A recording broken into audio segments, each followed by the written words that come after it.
Podcast Network. Savor every last drop of summer with Starbucks.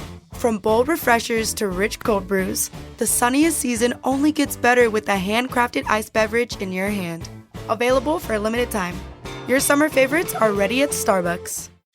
Hey, it's Paris. You know I love sparkly things, right? Like stars. Duh. And thanks to Hilton and AutoCamp, I just slept under them. Picture me, serving looks by the fire outside my luxurious Airstream, making s'mores with the kids, while a national park is our backdrop. The great outdoors meets Hilton hospitality. That's hot. Explore all the new ways to stay at Hilton.com. Hilton for the stay.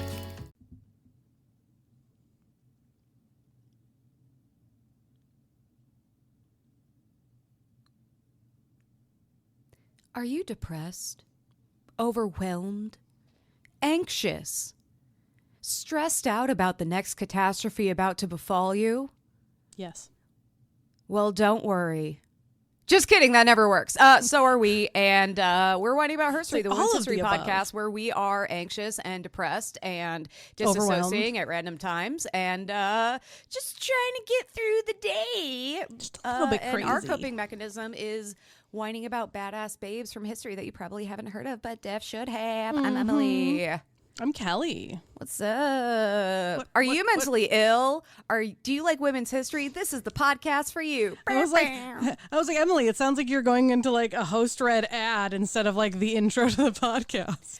If I had actually thought of this intro more than half a second before we hit record, I would have written a side effects may include. That would have been so funny. Side effects may include diarrhea, knowledge, hating the patriarchy, righteous anger. Crying. Hangovers. All the time. Crying. Obsession with pugs Urge and to drink chihuahuas wine. and Yeah, cats. exactly. Urge to drink wine constantly. Insane girl crushes. Yeah. Absurd hero worship. Being made to feel inadequate by people who have been dead for 200 years. Yay. Oh my goodness. Well, yeah, sometimes I feel like our coping mechanism maybe makes us feel worse. I'm not ready to have that discussion. Okay. One day. We'll get there one day. What I'm working on in therapy is keeping me pretty busy. And Kelley, you're always telling me to like not take everything on.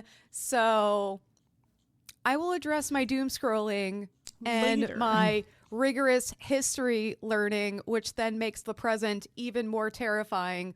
I will save that for later. I will deal with that at a later date. Yeah. We'll just put a little flag on that one for We're just going to put later. a pin in that and put it in the back of my brain with all the other things that I don't want to deal with.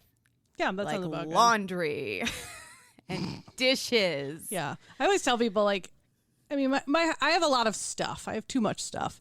But I always tell people like the state of my my house is never dirty. It's cluttered. But like the state of my house reflects how my mental health is.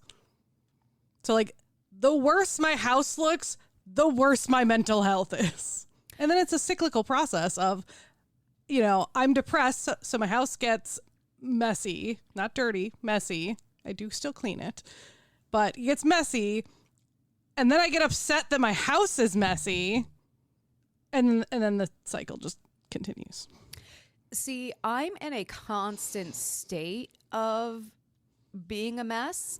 But my depending on my mood, my coping mechanisms change. So like sometimes it's I avoid everything in my house gets messy, or sometimes it's I'm avoiding doing something else hard, so I obsessively clean. You know, or like I suddenly start doing yard work. Like I did a bunch of mulch stuff last night on a whim because I was just like, I need to get this done. Yeah. And then I remembered that I hadn't really eaten and I kind of crashed.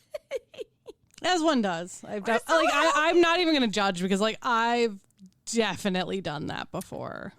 100%. Oh my goodness. Well, Kelley, what are you drinking today? Literally nothing. Oh, cool. I forgot to grab a drink. I have a little whiskey in my Toppling Goliath Brewing, like tasting glass. It is lovely and it is delicious. Very nice. And it is whiskey. Yeah, we are recording remotely today because The holiday kind of snuck. What? I said life because life. Yeah, no, sorry. I thought you said like, and I'm like, what? No, life. Yeah, life. The holiday definitely snuck up on me where Kelly's like, hey, when are we recording? And I'm like, oh, fuck, it's the 4th of July. I was like, and Friday's that's a Friday, the 4th of July. I'm, total mess. So, and I'm like, oh my God, I'm booked up every day. Shit. And so, Kelley, thank you for squeezing in this last minute recording. You're welcome. Brought to you by whiskey and mental health problems. Yeah, right. Please do not combine whiskey with mental health problems. Not recommended for most people. Lead by my words, not my example. Yeah.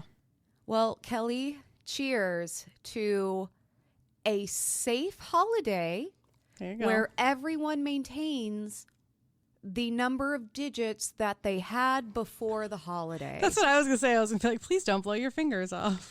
I saw this post online where it was like, this is I think it was from like last weekend, and it was someone's like, this is the last weekend someone is going to have all 10 of their fingers. And at first I laughed and I'm like, oh my God, but that's super fucking true. And that's really creepy. And and then of course I had like a bunch of x-rays of people who have like blown their fingers off. And I'm like, no. Yeah, you're like, I didn't mean that, but okay. Yeah. That's okay. not going to be me. I don't play light with fireworks. I don't like fireworks. That's not my jam. I maybe light a sparkler.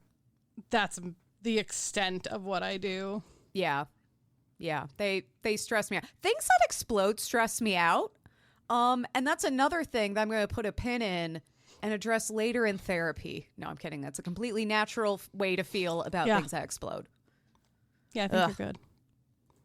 I think your therapist would be like, that's fine. We don't need to work on that. We don't need to work on that. That's normal. That was actually one of my favorite things when I first got into therapy, as a teenager. Because I was like, being told stuff is normal. Well, and there were some OCD rituals that I did obsessively. And my therapist worked with me on like kind of tapering those back. Oh, but there were some that I still did. And she's like, okay, do you have to stop everything you're doing to complete this ritual? Mm-hmm. Does it like significantly impact your life? Or is it just like a tick or a quirk? And I'm like, well, I guess it doesn't really impact my life. And she's like, then fucking do it. That's fine. And I was like, oh my God, I'm allowed to be weird. Yeah. Well, and I always say that to people, like there's a big difference between like having a symptom of a mental disorder and actually having a mental disorder. And that is exactly that line of like, does it impact your daily functioning or not? Yeah. We're all fucked up. We're all sick in the head. It's kind of hard not to be at this moment in time. Woo. Well, cheers. Cheers to my non-existent stuff. I should probably grab terrible something to clink. drink Let me at try some that point, again. but it's fine.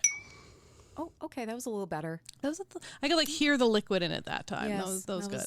Good ASMR content. Good job. ASMR mommy is here to please you. So Like, Kelley, I like randomly forget about that, and then like you bring it back, and I love it. ASMR mommy wants to hear who the fuck you're whining about.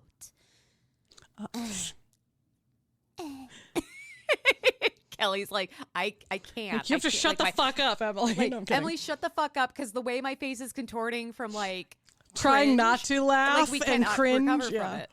Exactly. Like, those, like when your parents say your face is going to stick like that, my face is going to be stuck like that. And then I won't be able to tell my story. And then everyone will be very sad. All right. Okay, I'm done. Who are you whining about? I'm whining about Nancy Hart. Ooh, I It's a very love basic that name. but I like it. I'm a fan. She sounds like the heroine in like a Nancy Drew book, like a spunky young detective. Nancy Hart is on the case, and it just makes me think the of truth. Makes me think of Roxy Hart from Chicago. Roxy Hart. That's it. That's all I think about. So I've literally been singing that song in my head for like a week. We have got to watch that movie together. I know we've both seen it independently, but it's just so good. It's so good. So good. Okay. Anyways, Nancy Hart. So my story actually starts off with a little bit of old-timey dictionary so that I don't have to explain it in the middle of my story and ruin it. So I have 2 words that we get to learn today. Oh. The first one is wig, WHIG. Oh, okay. So I'm like, Kelley. Yeah, different. I watch different RuPaul's ones. Drag Race. Yeah. I know what a wig is. Right. I'm So- very cultured. This version of a wig. Enunciate the H. Wig. Cool wig. Cool wig. So this is terms from the Revolutionary War. And so Whigs were colonists who favored independence, also known as patriots, also known as, eventually, I guess that they would both end up being Americans. The interesting thing is later in American history, there is the Whig political party. They are not the same. Just so you know that. And that's Very why I was a little interesting. confused when you said, like, they're the ones who favored independence. I'm like, I thought the Whig Party was kind of like... Yep. Yeah, like when I was Little- looking it up, like it's like stuffy. it specifies like, just so you know, there is a formal political party. They are not related. This version is is a group united by the opposition of British rule. So it's the people that are fighting against the British for independence. Yeah, what they do have in common is that they could have used a better brand manager. Right? Like, why? Wig? Why Whig? With an H? Like, It's God. just pompous. Like, come on. Well, and there's so many bad puns, like wig out, like the idea of a wig. I don't know. It's just Yeah. Yep. Too bad they didn't Now, have if us they as spelled brand it all managers. lowercase with no H and a period at the end, that'd be hot. Wig, full stop. Wig. So the other dictionary term is Tory. I feel like I was a little bit more familiar with this one. So Tory is the opposite. This is colonists who remained loyal to the British crown and fought alongside the British armies against the patriots who sought independence. These are also known as the loyalists. But for some reason, all of the sources I used Whig and Tory. And I'm like, Tory, I know. I had to Google the other one. But so I'm Well, just and the- prefacing it at the beginning. And the Tories are also a political party in the modern day United Kingdom. Yeah. And they are It's interesting. also have a bunch of sticks up their asses. Yeah. So these are all people that would become Americans. Just it was whether you were fighting against the British or for them. Yep. Okay. On to Nancy. So as with many women that we cover from like the earlier eras, really detailed or explicit information on good chunks, like major chunks of their life are missing, unfortunately. And Nancy is not any different, unfortunately. Again, they believe she was born Nancy Ann Morgan. They believe she was born in North Carolina in about 1735, though some people have also said Pennsylvania or New York State. One of the colonies, obviously. Around So, that general Yeah, area. New England somewhere. New Englandish. We know she married Benjamin Hart. For the Hence name. Nancy Hart. I mean, yeah, why not? 100%. And together they would have a total of 6 sons and 2 daughters. I didn't even have information on like how many of them survived to adulthood or anything like that. But we know she had 8 children total throughout their marriage. Okay. That's a lot of fucking kids. Yeah, I know. So during the 1770s, Nancy Benjamin and all the tots left North Carolina. So at some point we know they were living in North Carolina. And they moved to the great state of Georgia. Which I was like, Georgia. I didn't even realize Georgia was a colony at that time, but okay. It's funny because like when we think of the colonies, I think we definitely think like everything in New England. And then we're like, 13 original colonies. oh my God, I never learned that song. What? I never learned that song. Wow. No, but I still remember who sailed the ocean blue in 1492 and what his stupid fucking genocide ships were called. God. If I think hard enough, I probably could. Anyways, The we're weird off topic shit again. that like sticks with you from when you were a kid, and you're like, oh yeah. I'm gonna be old, and my brain is gonna have holes all up in it, and I'm not gonna remember a goddamn thing except for this one stupid thing about a monster who I wish never existed. Well, and the weird thing is, like, Georgia is a part of the 13 original colonies. I just never remember it. I also don't. Because like when I think of, I don't know. Yeah. I think of like I just think of New England when I think of like the colonies. I'm like, there are a couple a little further south, but we don't talk about them. Yeah. No, we don't. Although the Atlanta airport is lovely. I've never been to Georgia. Anyways, so yeah, they moved to Georgia and they settled in the area of the Broad River Valley, which is northeast of Piedmont, which I thought was in North Dakota. I'm pretty sure there's a Piedmont, North Dakota. I'm pretty sure there's a Piedmont everywhere. Yeah, it's kind of like Springfield. There's just one in every state. Or Plainview. So during this time, obviously, women were not educated, and Nancy was, again, no different. She was illiterate, did not know how to read or write. However, she was extremely skilled at a lot of other things, and most people say she probably would have been very intelligent had she had the chance to be educated. But, living in the colonies, you're kind of a frontiers person, and Nancy really took that to heart, particularly when they moved to Georgia, and she kind of became this like survival frontiers woman. She became like an expert herbalist. She became a skilled hunter. She was known to be an excellent shot, and she was known in the area that like she ran the household, not her husband, which was very uncommon. Like, it's funny because this period is in a weird time where like the husband still ran the household, even though they weren't necessarily home.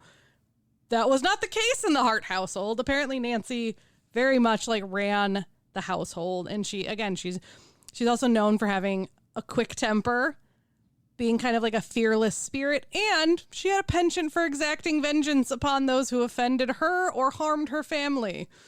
I wish I had more stories of that, but I don't. But like literally like multiple sources were like, yeah, she did not take kindly to like insults of her or her family or anything like that. You know why we don't have those stories? Because the people who crossed her are dead, and the people who survived know not to fucking cross her and be telling those goddamn stories. Yeah. So according to some contemporary accounts, she was often because with all women, they have to have. We may not have a ton of accounts of her, but we have a description, which I was like, of course we fucking do. But she was supposedly tall and gangly. She was like a bigger boned girl, red hair. She must have had smallpox when she was young, because they said she had like a scarred face, probably from smallpox. And apparently one account said, I don't know how that we have this quote. I assume it was in a letter. Don't know. But one account said, quote, Nancy had no share of beauty, a fact she herself would have readily acknowledged had she ever enjoyed an opportunity to look in a mirror.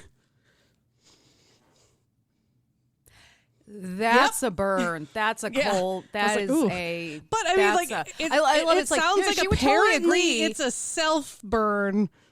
Well, it's like, hey, she would totally agree see. if she ever looked in the fucking mirror, which is, again, like, she obviously doesn't because she is unattractive. Also, I didn't know you could be big-boned and gangly. What? I didn't know you could be big-boned and gangly. I know. I don't know. I'm very But also, confused. like, if you're living on the frontier, I'm pretty sure, like, a mirror is one of those things that you're like, I don't give a shit about owning one of these, I'm pretty sure you also don't give a shit what you look like. Exactly. Like, you got to get the work done. That is what you're worried about. You're worried about what your body can do, not what it looks like. Yeah. And also, I'm sorry, no one in the 1700s was hot. No, exactly. Like, they just weren't. It was a totally different standard of beauty. Yeah. So Nancy became famous, depending on who you talk to, during the Revolutionary War. Unlike some of the other women we've covered in the Revolutionary War, she did not disguise herself as a soldier or anything like that, though I briefly touch on there are some accounts that maybe she dressed as a man, but unlike a lot, like, she didn't really go to war. The war kind of came to her. So I like the idea that like there are accounts that she dressed as a man and she's like, it was actually just a lot easier to wear pants, or like all the Right? skirts Like- were dirty and I had to wear pants. Everyone's like, she's a cross dresser. It's like, oh my fucking God, I'm just trying to plow a field, bitch. like, I'm a fucking frontierswoman woman with 8 children. Like, I just want to wear pants. I'm gonna Fuck wear you. whatever the fuck I want, and Right. leggings are pants. Yoga pants Exactly. are pants. Get off my junk. So probably like the most common story or lore about Nancy is that during the Revolution, about 1779-ish, a group of 5 or 6 Tory soldiers. So Nancy was firmly on the side of the patriots.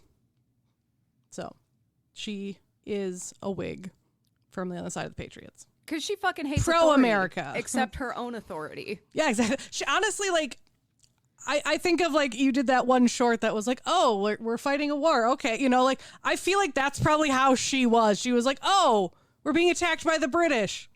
Cool. I'm going to just, like, keep doing my shit. Yeah. You know?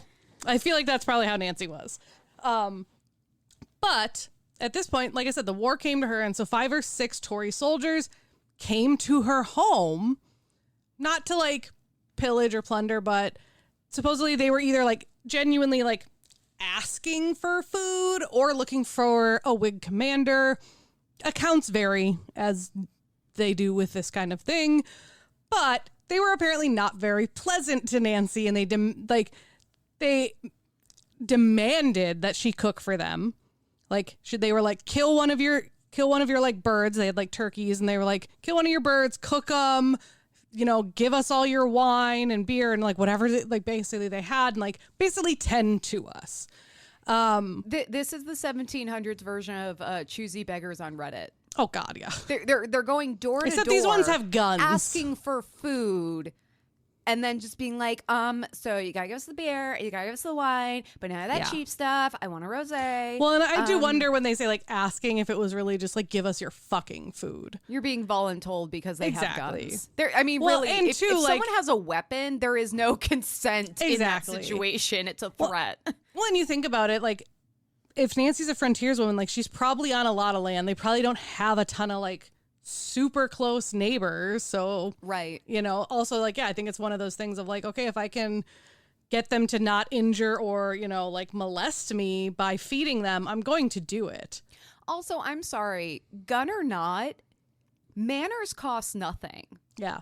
Oh, Like- they had some manners because as they entered the cabin, Nancy asked them to put their guns by the door. You know, they're like, she's like, you're entering my home. Like, put your guns by the door, sit down, I'll feed you. So they did that.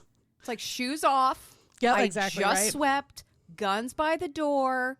Put your toys away before we have dinner. Exactly. But she did. She was the perfect host, made sure they had plenty to eat and drink. And as they were eating and drinking, there was apparently a hole in the side of the cabin, according to lore. I'm like, I have questions about that. I assume she probably pushed them out through the front door, but the sources said through a hole in the wall. But she, like, one by one, like, moved their guns outside or out of their range. Oh. As, you know, like I said, she was pretending to be like the perfect hostess, making sure they had plenty of food and, you know, wine and stuff like that. Oh, get those dudes Exactly, super like drunk. hammered, yeah.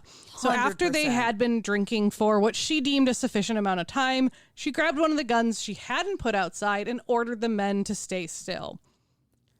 One of the men ignored her threat, probably, you know, just being like, oh, you're a woman, you're not actually going to shoot me. Yeah, she shot him. Yay! She killed him. And then as she was like killing him, another made a move toward the remaining weapons and she killed him as well.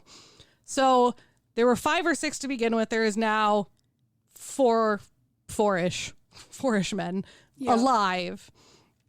So at this point, she was just like, if you just stay seated at the table, like, we're not gonna have any problems. And she essentially just held them captive until her husband and some neighbors did arrive, because her husband wasn't home at the time. And the legend goes that, you know, when they were discussing what to do, her and her husband was like, oh, we should just shoot them and be done with it. And she was like, no, we're gonna fucking hang them from that tree outside, and they're gonna learn their fucking lesson. Oh my fucking God. And supposedly that's what they did. So Nancy won. She wore the pants. So there are obviously like slight variations on this story and this legend. However, there is some evidence that it may actually be true.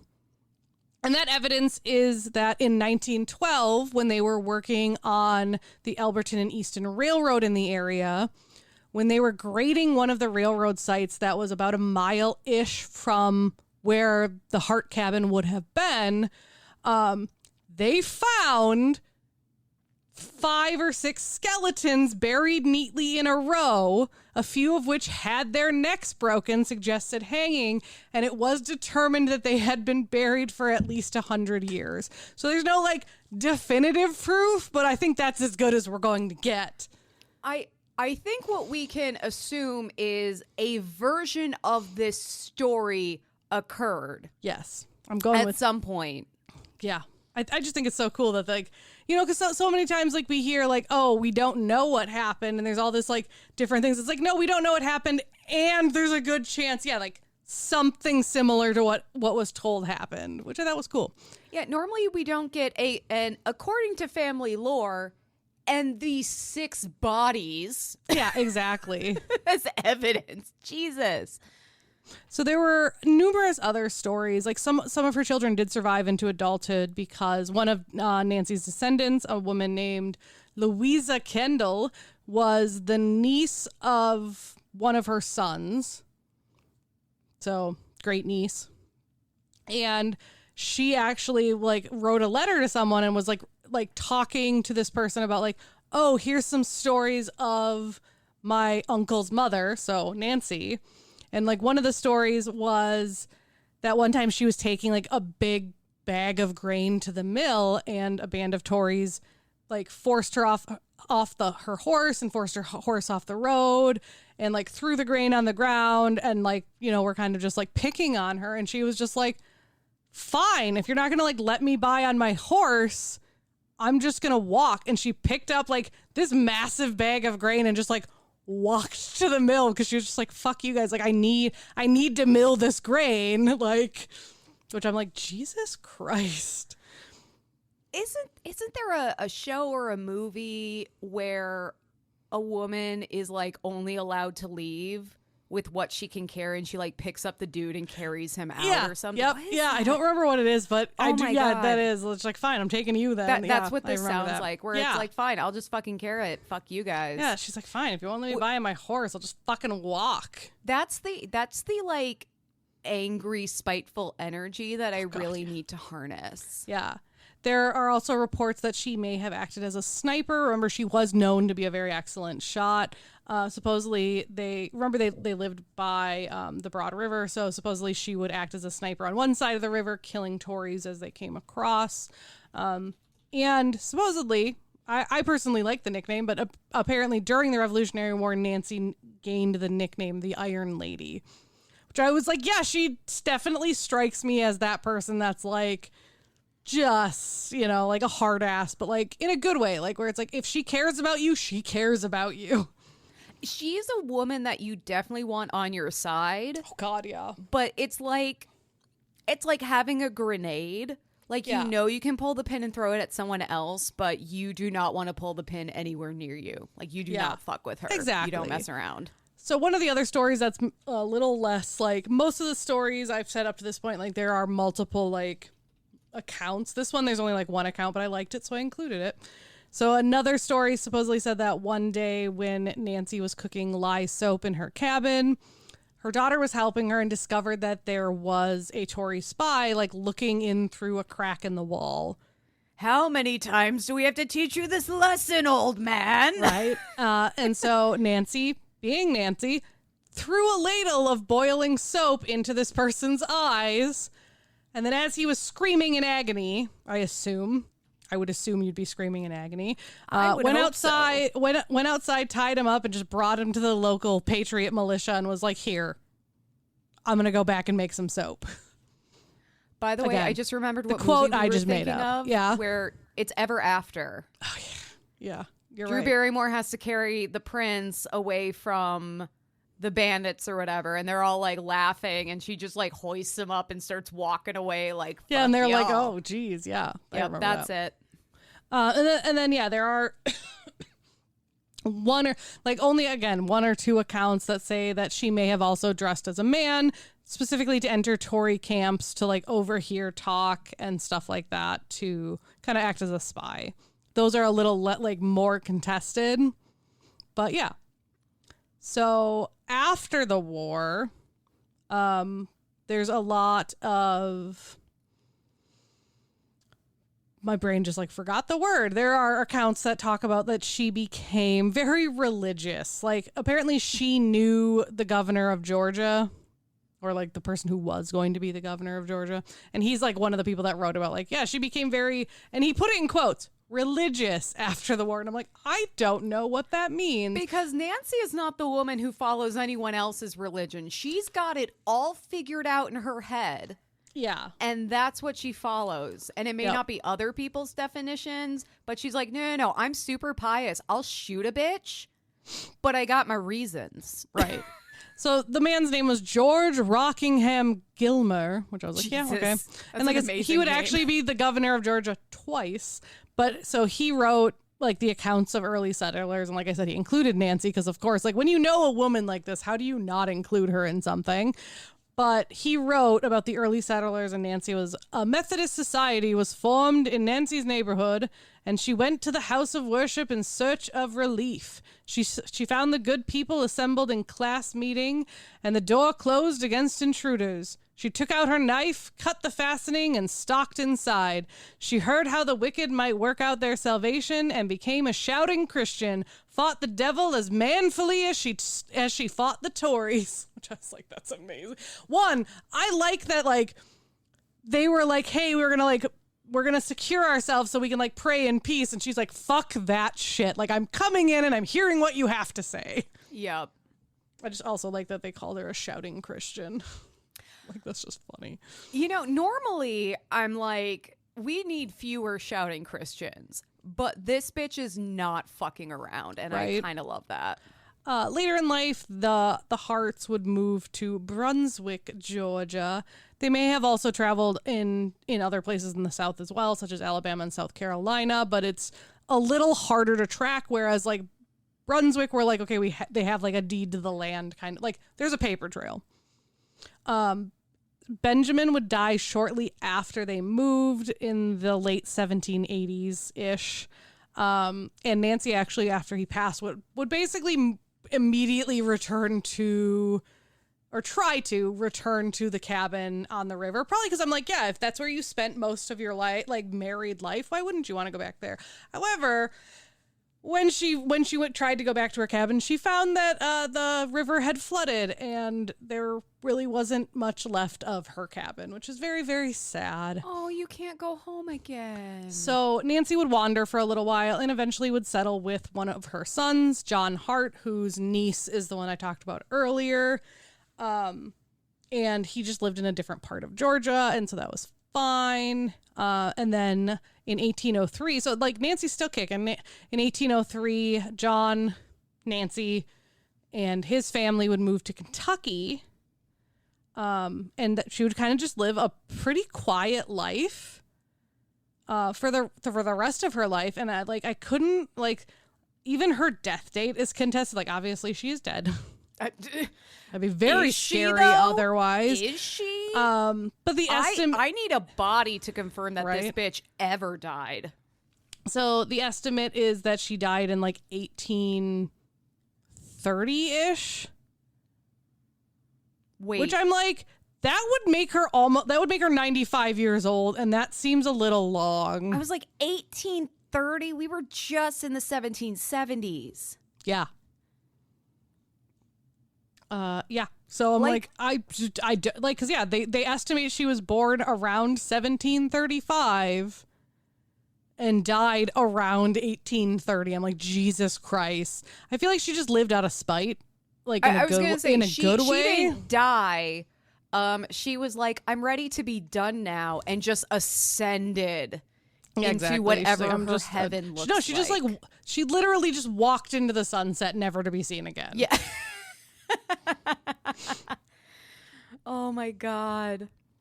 You know, it's so interesting because like she's obviously this tough, badass woman. Yeah. But she's not like, had there not been a literal revolutionary war going on and people like busting into her house with guns and being like, cook bitch, I don't think she would have like murdered anyone. No, like I think she would have been a badass frontierswoman, but yeah, like as long as no one crossed her, she probably would have been fine. But it's also kind of sad. Like I'm thinking about like she's in this position where she kills these guys and like, yeah, they were in the wrong, but that's still a lot. So when you talked about her getting religious later on, I'm like, I wonder if that kind of fucking bothered her. Yeah. Like she did what she had to do given the situation and like the horrible circumstances. But like I think of the Oversteegen sisters, like they didn't like what they did. No, like, and like we talk about it, we're like, whoa, badass, killing Nazis. It's like, man, but yeah, they in the were moment, children in war. Like that's horrifying. Well, yeah, like I was thinking about it, and like even like the governor, I think saw that because he even said like she went to the house of worship in search of relief. Like so, I think she had probably some form of like PTSD of just like, I didn't want to kill a man, but like, don't fuck with me, but I still don't feel good about it. Well, she's like, I need to survive. I need to make sure my family survives. And y'all are coming in here and taking everything from us. And if you her have kids, guns. well, and if her kids are still young, it's also like protecting her kids. Because I don't know how old her kids were at that time. Exactly. Yeah. So she's even if they're buried. adults, Exactly. it doesn't matter. You're a mama bear. Yeah. So she is buried outside of Henderson, Kentucky, in like a family cemetery. One cool thing that did happen actually in, they said the early 20th century. So I'm like, I don't actually know when this happened.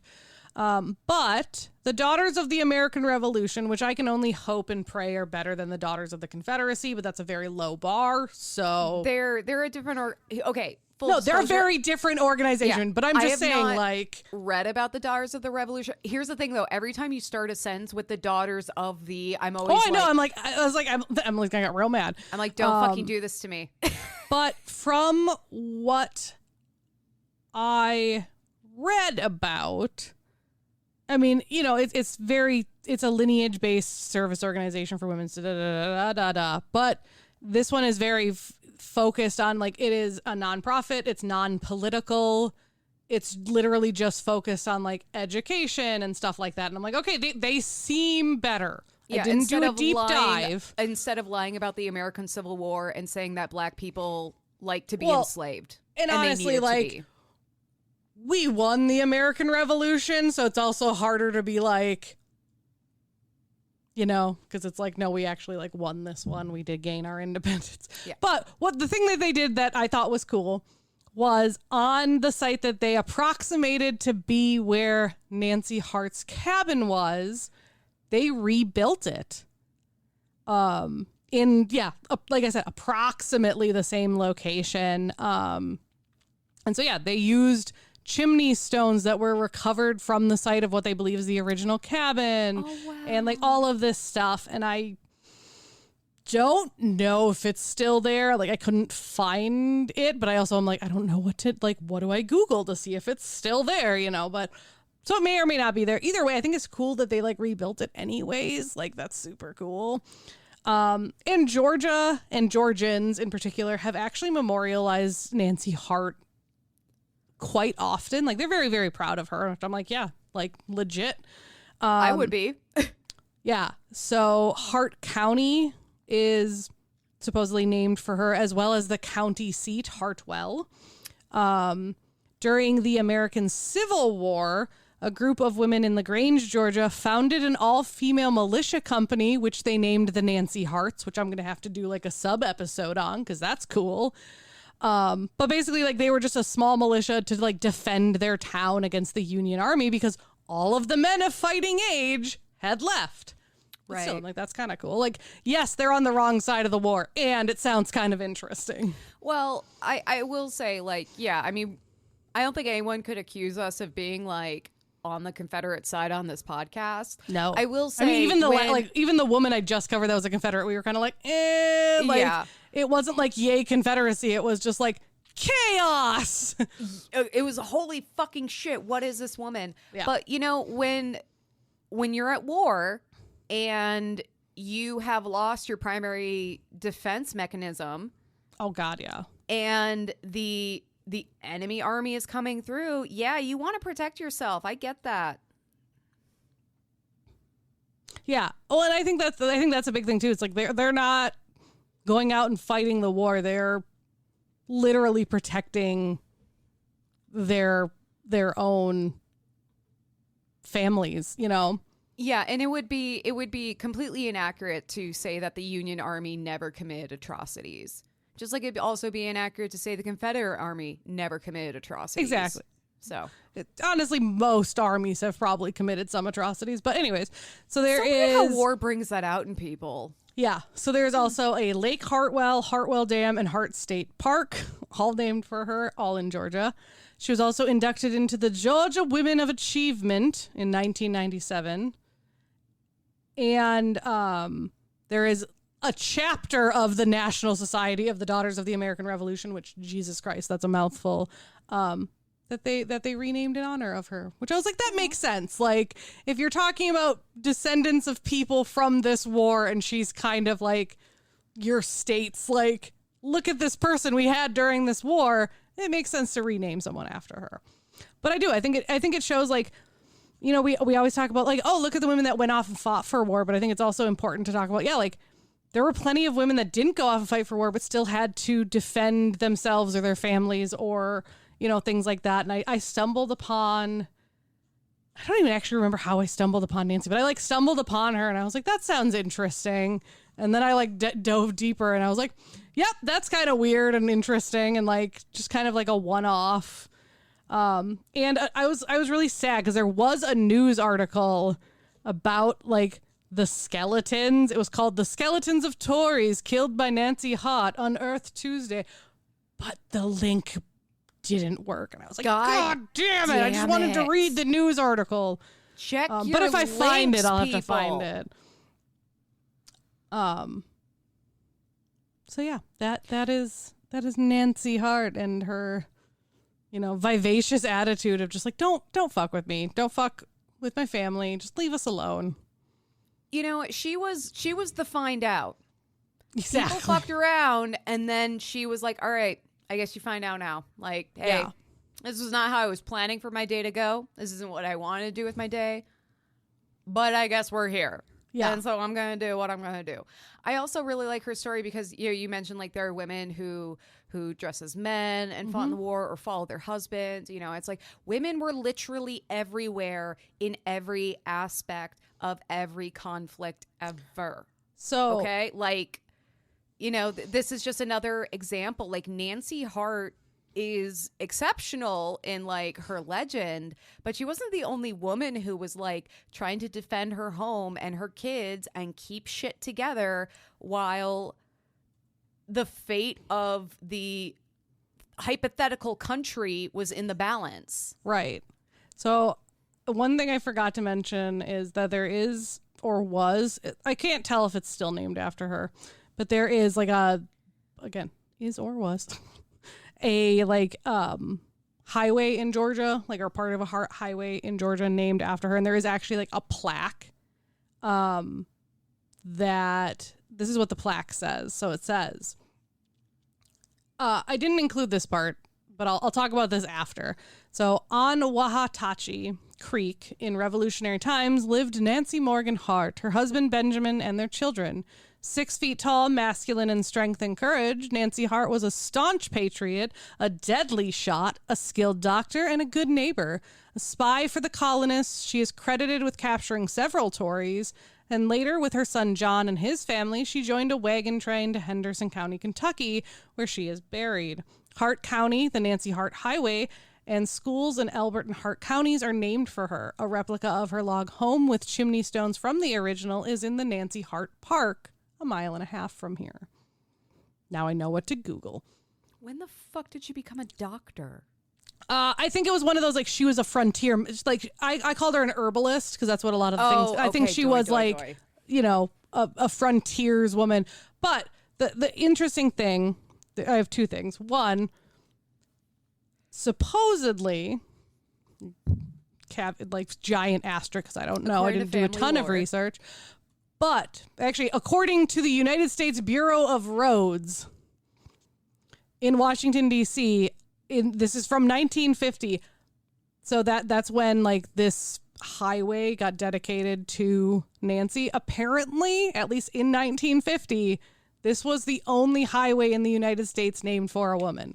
Holy shit. So that's pretty cool.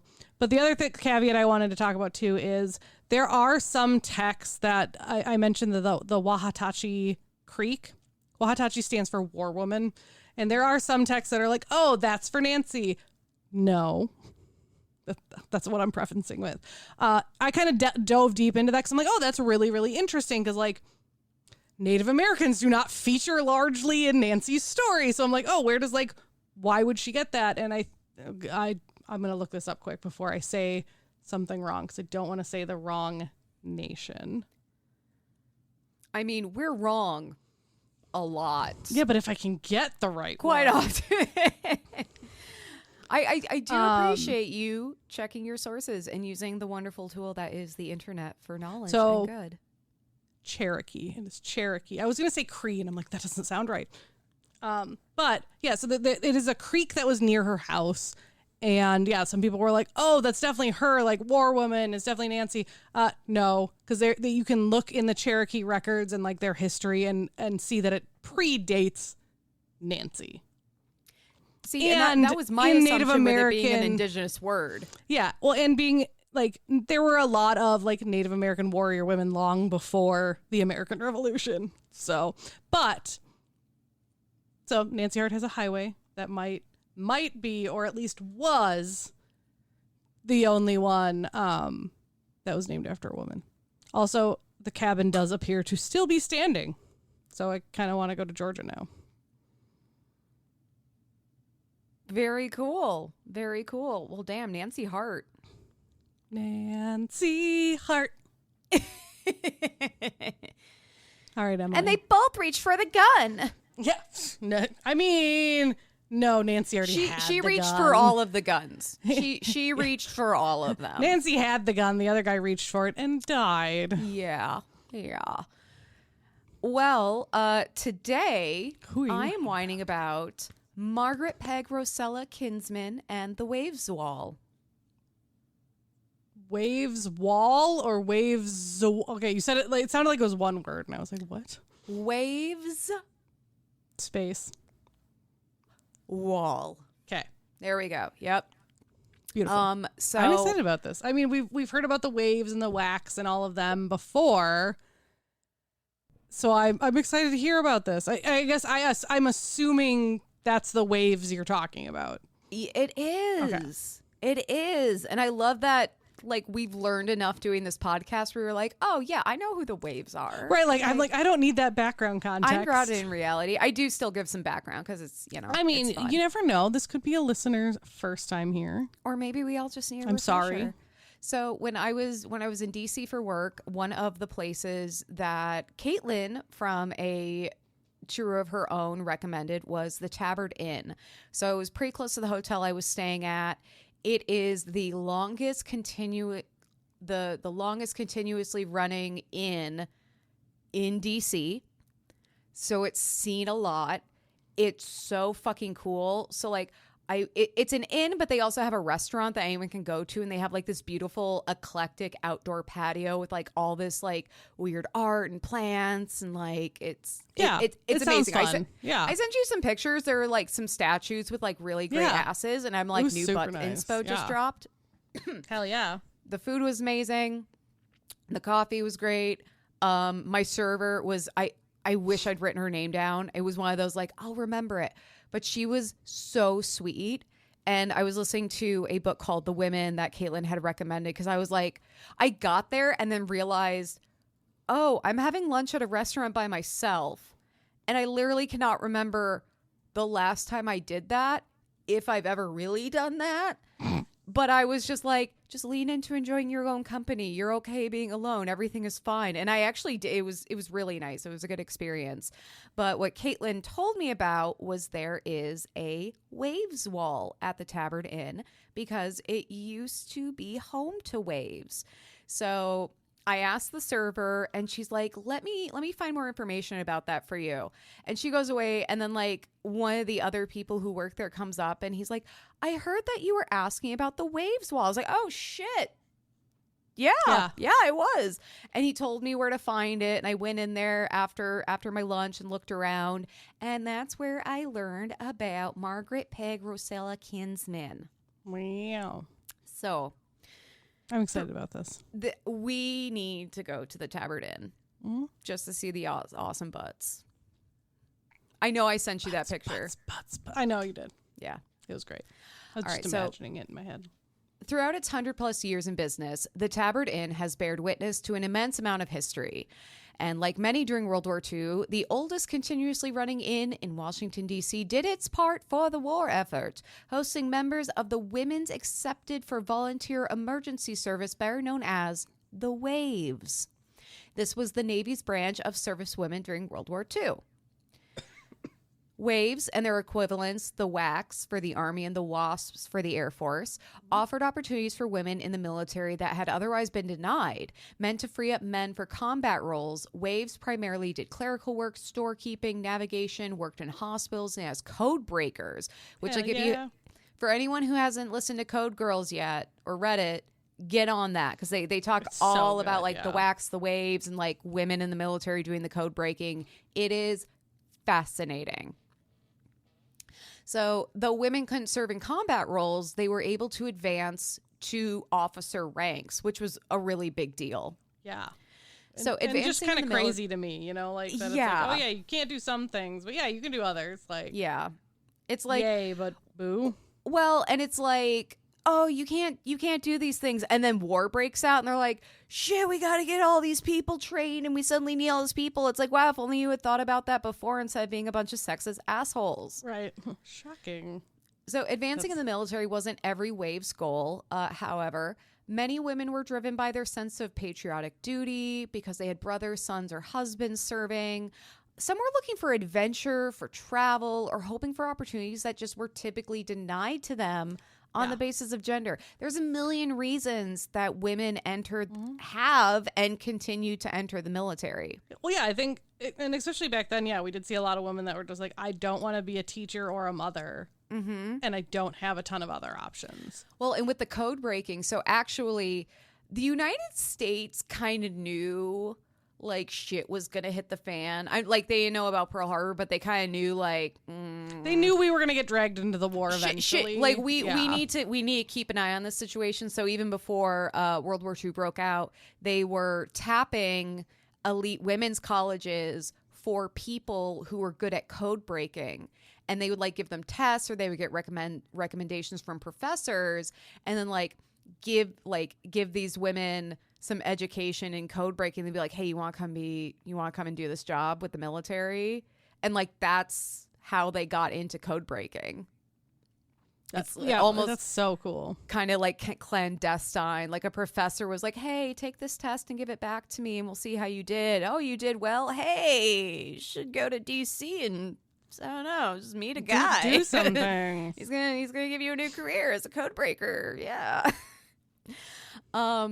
So, an influx of women in the military, and particularly in DC, meant that they needed places to stay.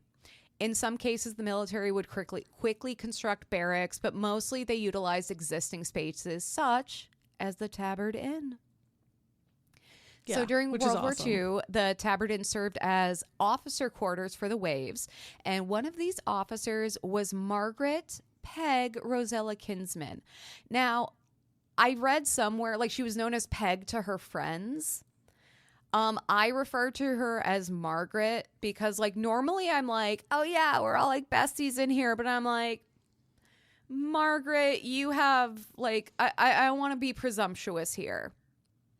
You know, I'm just like, I'm just gonna call her by her full name.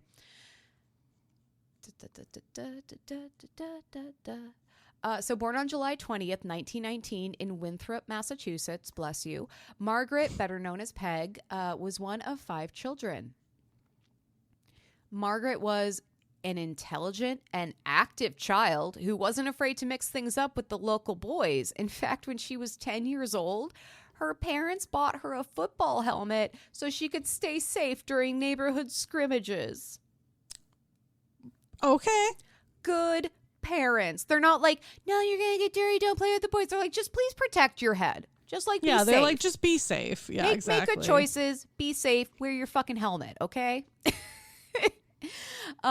This was despite the fact that she was the shortest person in her family, only growing 5 feet in adulthood, which I'm like, I wonder what that's like.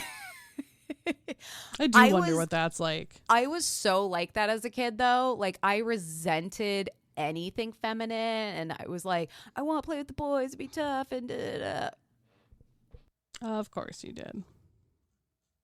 And I was super short, and I definitely wasn't overcompensating. So, you know, as one does.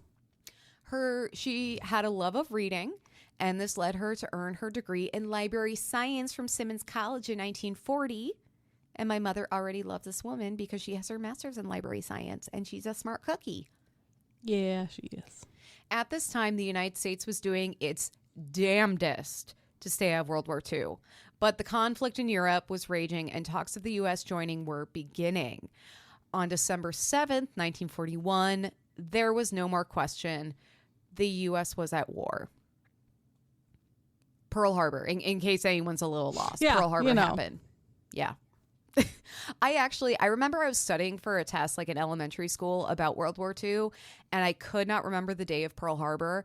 And my dad was helping me, and he's not normally like I don't know, like, you need to know this or you're not a patriot. Like, he's not like a, little nutter like that. But he like got really serious with me. He's like, every American needs to know this date. Yeah. And I think he must have gotten it from his father, because his father was in the Air Force during World War II. Oh, okay. Yeah, probably. And it like kind of scared me, because it was just like such a switch had flipped where it was like, oh, I thought you were just like quizzing me on some shit and we're getting real. And I've never forgotten the date since. I mean, that's good. The things I will remember when my brain is full of holes.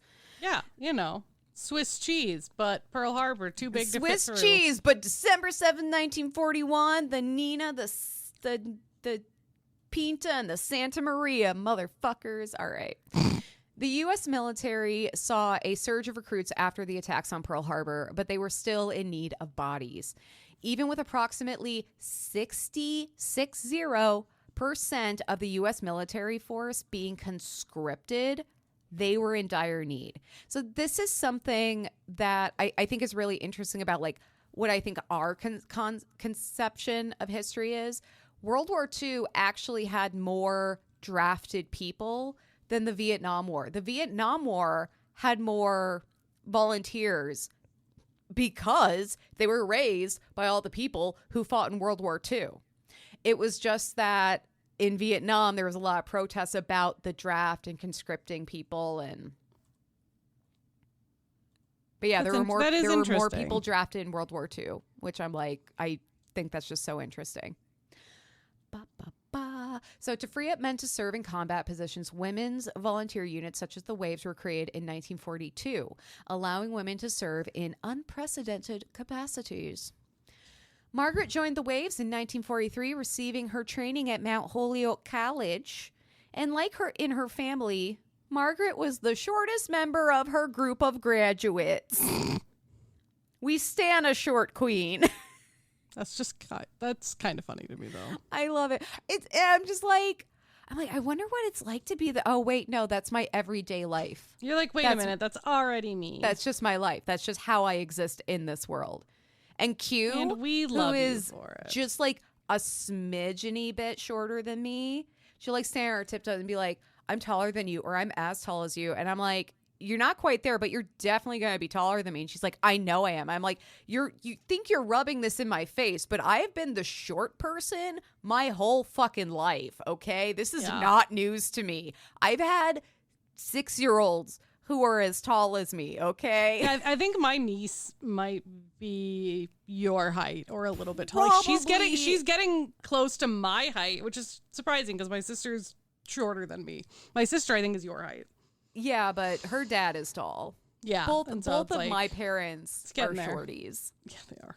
Like my dad, not even just by guy standards, like he's short and my mother is shorter than him. So yeah. So she was the shortest member of her group of graduates, but she was elected as company commander, and she would later explain to her daughters that though she was the shortest woman, she had the biggest mouth.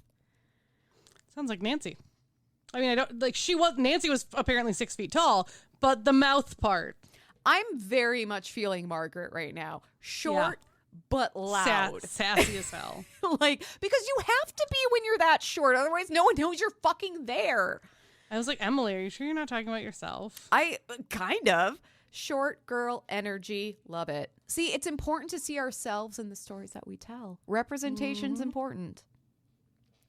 So Margaret was promoted to lieutenant junior grade, commissioned ensign, and stationed in Washington, D.C., and stayed at the Tabbard Inn. So while serving in D.C., Margaret met Navy Lieutenant Shepard Kinsman. Oh. And there's actually on this waves wall, there is a photo of them in front of the Tabbard Inn, and it looks the fucking same, except in black and white. Like, it's the same so funny. Fucking shit. So Shepard, who had grown up in Grosse Isle, Michigan, I'm probably saying that wrong and I don't give a crap, had a lifelong obsession with boats and cars, making the Navy a natural choice when he enlisted in 1941. He taught radar and sonar technology in the Pacific Islands and would earn several medals during his service. So, like, as far as we're concerned with the story, he was a good egg. Good. We'll find out their marriage did not last, but, you know. I mean, it doesn't mean, do we find it out because he's not a good egg, or was it No, just it's just they do get divorced, but I couldn't find anything that he would, like, sucked or she sucked or anything. It's just, hey, sometimes shit happens. Sometimes things last for as long as they're supposed to, and then they end, and that doesn't mean it's a bad thing. Right. I couldn't find much information about what exactly Margaret or Shepard did in D.C., but that's where they met, and they were married in San Francisco in 1944. Margaret and Shepard left the service in 1945, and one of the artifacts hanging at the Tabbard Inn is Margaret's Certificate of Satisfactory Service, which recognizes her achievements as a member of the United States Naval Reserve during World War II. That's awesome. There's a bunch of photos of her. There's photos of her and Shepard in front of the Tabbard Inn. There is the certificate. There was a bunch of, and there was so much just of her, and that's why I decided to look her up. So I'm also not entirely surprised I couldn't find a ton about what she did, because it was actually very common for women to not talk about their service from World War II, especially the code breakers, because they had been so inundated with the, this shit goes to your grave. Oh, yeah. No, the war's over. Don't fucking care. You do not talk about this. You never talk about any of this. So I'm not super surprised that we couldn't find anything about that. Yeah. But it's disappointing. I'd love to know more information. So after the war, the couple would live in Ohio, Illinois, and Florida, raising 5 children, and then they would divorce in 1972. Margaret, by all accounts, she was a good mother. She was a very involved mother, and just like her parents, very encouraging. So she supported her kids' educational and social activities, taught the girls to play softball, and was involved in the Busy Bees, which I just assume is like a Girl Scout equivalent kind of thing. Yeah. Adorable. Margaret also expected a lot of her kids. According to her obituary, quote, she insisted on rigorous academic achievement from her children, and they, parentheses, usually measured up. And I'm like, I love when an obituary gets a little tongue-in-cheek about the person who died. Yeah, they're being a little tongue-in-cheek about her height, and I'm here for it. Yeah. But yeah, she expected a lot from her kids, and she supported them, but she also pushed them. Despite raising 5 children in the 50s and 60s, Margaret pursued a career in books. You know, some women, after they left the military in World War II, they got married, they settled down, they did the mother and wife thing, which is, there's nothing wrong with that, but this was not a time where women having careers was like that big, like promoted. It's not a thing. Yeah, exactly. Or like, yeah. So she pursued a career in books. As a library science degree holder, Margaret worked in a variety of libraries, rare bookstores. She also served as the board member and volunteer for Recording for the Blind, which is just what it sounds like. I think it's like recording audiobooks for people who have seeing difficulties. And she was also a volunteer with the Fairchild Tropical, I almost said Tropicana. The Fairchild Tropicana Botanical Garden. So to stay active, because she's not already active enough, Margaret rode bikes, played tennis, and practiced yoga well into her 70s and 80s. Wow. As her children left the nest and began to settle around the world, like they scattered to the winds and like pursued all of these amazing things all across the globe. She traveled to visit them and her grandchildren. She even traveled to Boston to celebrate her 90th birthday. So she went from Florida to Boston to celebrate her 90th birthday. Huge. Jesus. That, you know what? I know it's so hard to think of your birthday as special once you get to a certain age, because life is busy, people are busy. It's not like a milestone anymore. It's just like, oh crap, it's a new number that you have to remember. Like, Kelley, you and I literally forgot how old we were the other day. No, that was just you. No, you asked me how old you were, and you're like, I'm 34, right? I had written down the wrong age. I wrote I was 33. That's but what we it was. both fucking forgot. I committed to the mistake. I was like, I'm pretty sure I'm 34. I have irreparably damaged those statistics by misremembering my age your on age that survey. wrong. You're so rude, Emily. I'm the worst. They're going to have to throw away all of their data. Complete loss, complete waste. So according to her biography, quote, she once described herself to one of her daughters as no couch potato, and an understatement if there ever was one. Yeah, so she's doing everything all the time up into her 90s. I'm like, I'm in my 30s, and sometimes the idea of like getting up to get a glass of water, I'm like, I don't know. I'm like really tired. I kind of don't want to get up and do anything. Yeah. On August 7th, 2016, Margaret Peg Rosella Kinsman passed away at 97 years old. Holy crap. That's amazing, though. Margaret was just one of many intelligent, ambitious, and patriotic women who joined the Waves, Wasps, and WACs, hoping to do their part and perhaps find some adventure along the way. The Waves wall at the Tabbard Inn can be located beneath the stairs in the lobby. And if you go there and you're like, I want to find the way, just ask someone. Because even if they don't know, a dude's just going to like come out of nowhere and be like, hey, I heard you were asking about the Waves wall, and like open up his trench coat and he's going to have like, no, I'm just kidding. That's not how it goes down. But like, they'll tell you, because like part of their whole thing is like they're so historic. So it's a small space, hardly a room, that features a variety of photos and posters to commemorate the hotel's time housing Waves. That's so cool. Many of the photos are of Margaret, but there are also old cigarette ads, awards, recruitment posters, and photos of other women who served during World War II. That's and awesome. This is a testament to DC's history, to the Waves that the Tabbard Inn housed, to the women who served, and especially to Margaret Peg if you nasty Kinsman. I would have I would have never gone to this place. I would have never gone poking underneath staircases looking for pics. You're not that creepy. If Caitlin hadn't told me about this. So Caitlin, with a tour of her own. Thank you. Thank you so much. I literally would have never covered this woman. Yeah, exactly. Like there's no stumbling upon her the way I stumbled upon Nancy. Probably. Yeah, I'm not going to run into her in a listicle or anything like that.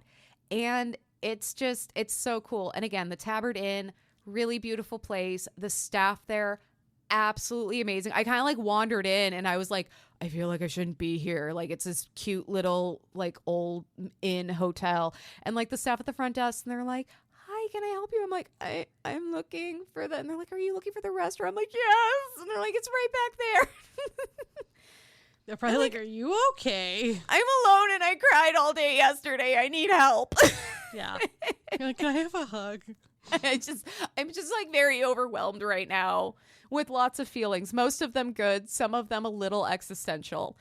It did not help that I was listening to a book about women's experiences during the Vietnam War. Yeah, that was also probably emotional. Like, good choice overall. Maybe not a good choice for that. I was also listening to that book when I was at Arlington looking for Graves. Major Megan McClung's grave. Yeah. And when I found it, and it was a lot. But yeah, I found her fucking grave. I went there. You're badass. I did that. You did the thing. I also went to the Women's You War did Memorial, multiple things. which was super cool. Well, Kelley, do you want to read from the Big Brave Book of Braveness? I don't know. It depends on what today has in store for us. How much Ruby Rubin there is. Robbie Rubin, what he wants us to do.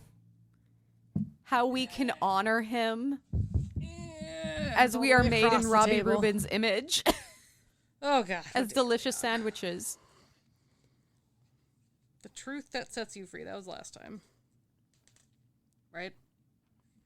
Yeah. Okay. We're on day 8. Really like week 8. I think week 9, 'cause I think we skipped a week in there. Anyways. Day 8. You aren't a mistake. Lies and slander. No, what you just said is lies and slander. Anyways, I like it when TV ads remind us to believe in ourselves and be confident we can do anything we want to do. You've seen the ones I'm talking about. An NBC star sits awkwardly on the arm of a couch and says into the camera, you know those dreams you have? You can do them. Believe in yourself. And then the ding, ding, ding, ding, ding jingle plays as the star crosses the screen. The more you know, people, the more you know. Oh, that's it. Those are old. Yeah. Here's something I know. I shouldn't believe in me, at least not in the way those commercials say I should. I've been me long enough to know that I am not someone to be believed in. I mess up. I hurt people's feelings. I care too much about some things and not enough about others. I get lost. I am not perfect. And I don't want to pour my hope or trust into someone as faulty as me. So while I'm grateful for what the TV ads are saying, I don't think it's totally true. This is the most I know, I'm have like, been all on of board that with I this agree book. with. I'm like, yes, it's all bullshit. Yeah, and then I started reading the next paragraph in my head, and I'm like, well, and you lost me. I believe in the me. Is it Ruby or Rudy or Robbie Rubin. Thank you. I believe in the me Robbie Rubin made, and in the me Robbie Rubin can make. I believe she made me on purpose and didn't make any mistakes when it came to my creation. That makes me feel brave. And that is the place where I find my courage, knowing that while I am making mistakes, I am not a mistake. That is where you can find your courage too. Maybe your parents never got married. Maybe you were born without the ability to see or hear, or maybe you're missing a limb. Whatever it is, you aren't a mistake. I'm sorry. One of those things is not like the others. I'm not done yet. I paused because there was a loud noise outside, and then my dog started barking. It's like, maybe your parents weren't married. Maybe you're missing limbs. Yeah, I know. It's like that. Either way, it's like, very whoa. quickly. These are not the same. Okay. Robbie Rubin doesn't make mistakes. No, I know my right. I know my tendencies and fears, and I also know my gifts and hopes. It's where those meet that I often find Robbie Rubin cheering for me to make the brave choice. We can be confident in how Robbie Rubin made us because her word says we are fearfully and wonderfully made, but we can't do this life or be brave on our own. And it says, be brave. Remind someone you love, a friend, partner, child, spouse, that Ruby Rubin doesn't make mistakes. Or Robbie Rubin, Jesus. I say, oh yeah. I do think we've like switched between the two. I do like the reminding yourself, like, while I am making mistakes, I am not a mistake. Maxwell, you are not a mistake. So I was Robbie on board Rubin with made you. I was on board with probably a good 80-85% of that. I mean, I do like the idea where it's like, okay, this whole idea, like, you can do anything, pursue your dreams, like, you're perfect the way you are. It's like, some of it just feels like absolute bullshit because it's like, no, I'm with myself 24/7, and I know none of that is totally true. We are our own worst enemies. Also, perfection is bullshit. But yeah, again, it's like, well, that's kind of the point, is that we're fucked up and we're flawed. And because we make mistakes does not mean we ourselves are a mistake. There you go. I get, yeah, no. Yeah. So I was like 85% of it I'm on board with. Robbie Rubin, bless you. Just remind everyone, Robbie Rubin does not make mistakes. Robbie Rubin is the way. The truth. Robbie Rubin The is light. love. To love is to know Robbie Rubin. And to know Robbie Rubin is to be loved. Aww. Well, Kelley, you are not a Speaking mistake. of love, you're not a mistake either. Sorry, when you're like lies and slander, I was like, shut up, Emily. You're not a mistake. I know. It's my coping mechanism. It's my defense mechanism. Yeah. I get that because I definitely am that way too. So, yeah. Really quick, before we sign off, look at my fucking dog. I mean, we have to do our outro still, but No, your dog's I know, cute. but My dogs are still barking. In the Look at other my room, fucking dog. Just so you know. He's so cute. He went to the He spa recently. Oh, titty. Yeah, My got dogs his have to go nails to the clipped and vet got this super clean, weekend, and he was so. beautiful. It was an absolute trap though. So I went to the place to get him and Max groomed, and there was an adoption event going on. Oh, so every corner I went around, there were like small dogs everywhere. There were several Chihuahuas where I was like, oh fuck, I'm in love. And then I went to go pick up some cat litter, and the cat litter was behind a table covered in fucking cats because they were also up for. I'm like, oh my fucking. So I texted Egg and I was like, there's an adoption event going on right now. There's Chihuahuas and cats fucking everywhere. It's a trap. It's a trap. I mean, that's how you get me. Did I tell you about when Egg and I were out eating at a restaurant and a woman started talking to us about how she just like had a bunch of cats and she's like, you want one? Jeez. And I was ready to give this woman all of my personal information so I could go and pick up this cat who looked actually like the devil. That's funny. And I would have had Egg not been there. And then several times throughout the evening, I had to look at him and be like, please tell me it was the right choice to not follow that strange woman to her house and with the promise of cats. Oh, it's fireworks. That's what's going on outside. 'Tis the season. Well, thank you so much for listening to another episode of Whining About Herstory. Like us on Facebook at Whining About Herstory, Instagram at WAHPAD. Our website is whiningaboutherstory.com, where you can find a link to all the things Emily just mentioned, as well as our merch. Oh, God. And a link to our Buy Me a Coffee, where you can donate $5 to buy us a glass of wine, or $15 to have an entire bottle dedicated to you. Or we also have a Patreon and or both, where you can donate for as little as $1 a month to get some bonus content, as well as access to our monthly happy hour. Both is good. Both is good. Both is good. Both is good. Also, rate us 5 stars wherever you listen because it pisses off all the right people. Yeah. And like, they deserve to be pissed off. Fuck them. They're awful. And it gives us warm, fuzzy feelings, and we need that right now. I need to crush up the warm, fuzzy feelings and the validation I get from our listeners and snort it because I am in need. So please rate us 5 stars wherever you listen. Instead of the need for speed, the need for validation. The need for esteem. Thank you so much for listening to another episode of Whining About Herstory. I'm Emily. I'm Kelley. Have an empowered day, y'all. Bye. Look at my dog. He's so cute. He's so cute. He's so cute. Oh my God.